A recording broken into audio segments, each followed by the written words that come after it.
Minnie has decided to travel north to Derbyshire, where her father was sent for treatment following the Battle of Heligoland Bight. You lionise your parents, you know, and I think seeing the frailty and the fragility, being reminded of that, it's not a bad thing at all. That's why I couldn't sleep the other night, because I was thinking about being young and being overwhelmed and what that does to you, and when you don't have family around you to ground you and help you. I've never known how to connect with that young part of my father, and I feel very close to a part of him that I never knew.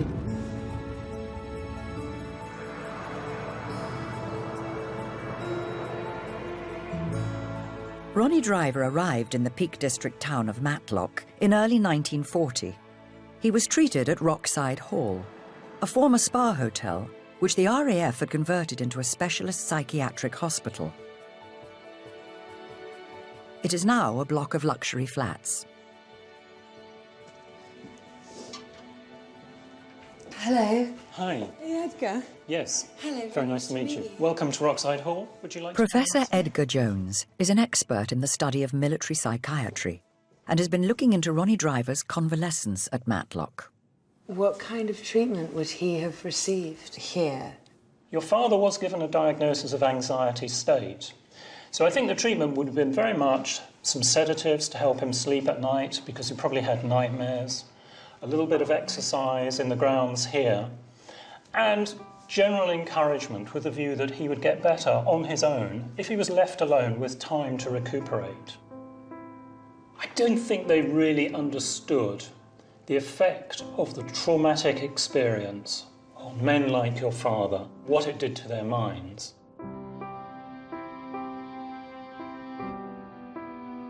Flying stress as a result of air combat was a condition that had been studied during World War I. But the RAF were unprepared for the psychological impact of the huge casualty rates suffered by bomber crews in World War II. Of the 125,000 airmen who served in Bomber Command during the war, more than 55,000 died in action. And surviving crew members suffered much higher rates of mental breakdown than expected. The intense bonds that formed between members of the same crew gave them determination, confidence, the ability to go on in extreme hazard. But it was a double-edged sword, because if one member of the crew was killed, it was devastating for the others. So Dad's best friend, who was the rear gunner, was killed during this battle. Would that have had a sort of an accelerated impact? If they did try to get Walter Lilly out of the rear gun turret, then your father would have seen his dead body. And we know from experience just how traumatic it is to see a corpse in such a situation. And to know that you couldn't get him out. We found this document here which tells us a little bit about Walter Lilly. Leading aircraftman Walter Lilly, late of Helena Street, Kippax, was killed in action, it is assumed, on the 18th of December. He was home on leave recently and was a well-known ambulanceman, respected by all who knew him. He celebrated his 21st birthday anniversary in August. He was a very skilled air gunner, and he's credited with 2 kills at the Battle of Heligoland Bight. Is he? Why wasn't he decorated also? Which may be a question that your father had asked himself.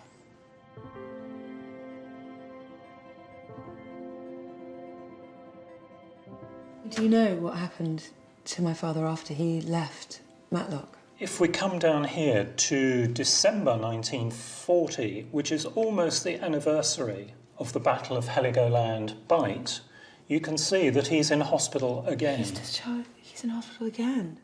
He's been at RAF Littleport, which is near Ely, and that's another psychiatric unit. So it looks as though his treatment here at Matlock was incomplete. The interesting thing is, he doesn't give up. In November 1943, he's commissioned as a pilot officer in the Royal Air Force. He's being promoted. So he's being recognised, he's being trusted with more responsibility. There's no sense that he's been flawed by his traumatic experience. In June 1944, he's promoted to flying officer, And we've got a photograph of him taken a few months after that, in September, here, where he's wearing his officer's uniform. My God. Wow. He looks so lovely. I've never seen it, but this is my dad on his wedding day to Anne Wilshaw, who was his wife. They look so young and so sweet. It not only shows him getting married, but moving up in social status, because Anne Wilshaw's father was obviously Sir Edward Wilshaw, who was the chairman of Cable and Wireless. And it's interesting that in the picture you can see he's wearing his best uniform, but the thing that seems to be missing is his decoration. He's not wearing his Distinguished Flying Medal. Yeah, no medal. I just understand him so much better because of this. He had this extraordinary experience in the Battle of Heligoland Bight, and it almost broke him. He healed by going back and carrying on. He healed by continuing, by not being broken. And I see that's what drove him.